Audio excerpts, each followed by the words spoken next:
one of the things that, again, we do a lot of reasonable suspicion training, right, for employers because of all these issues. We do both DOT and non-DOT.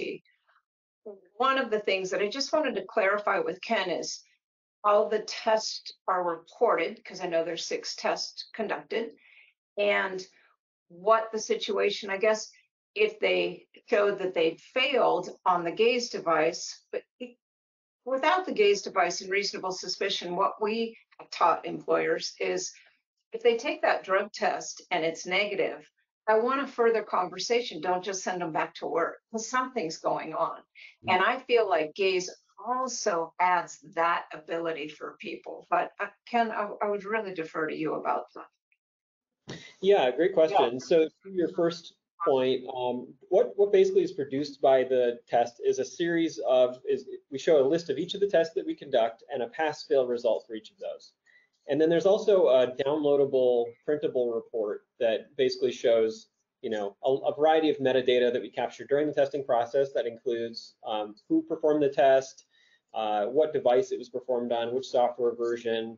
We capture the geolocation using a mobile device down to very, very accurate. And then we also have each of the tests that was conducted, pass, fail for each of those, and then a recommendation in terms of whether or not this person could be experiencing impairment. And that's basically presented in a green, yellow, red. And so green would be, hey, they passed all the tests, they're in the clear. Yellow is they may have failed 1 or 2 tests, and depending on what those tests were, there could be signs of impairment, or they could be exhibiting something else like fatigue or a medical condition, something like that. And so you may want to have that person checked out, but that's sort of at your discretion. And then a red would be this person is very likely to be experiencing substance-induced impairment. Does that answer your question? Yeah, it does, and I appreciate that. Yeah, and so to your second point, each of these tests is designed to elicit certain signs of impairment.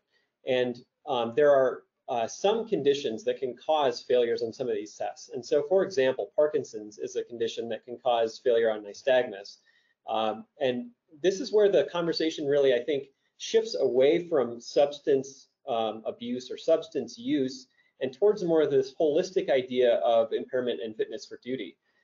So in the case of Parkinson's, for example, if someone is exhibiting nystagmus, they fail the nystagmus tests on Gaize, we would show a red, and that would indicate, hey, this person is likely not going to be fit for duty. And that really is something that the employer can look at and say, yeah, we probably don't want the person with Parkinson's to be driving the crane for the day or the forklift. Like, that's an important piece of information that they need to understand and then learn how to deal with. Does that answer the question? Okay. I think that's great. Hey, what would be sort of the legal angle to that?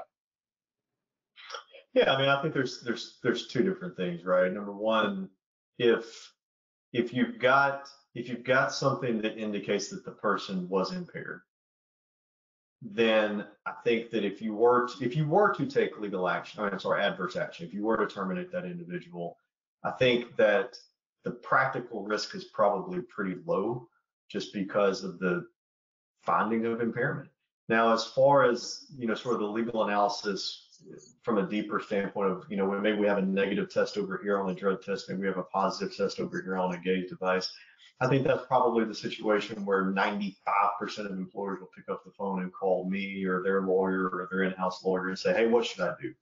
And I think in that situation, it's going through sort of a convoluted risk profile of, okay, if you were to terminate this person, what are the potential legal risks?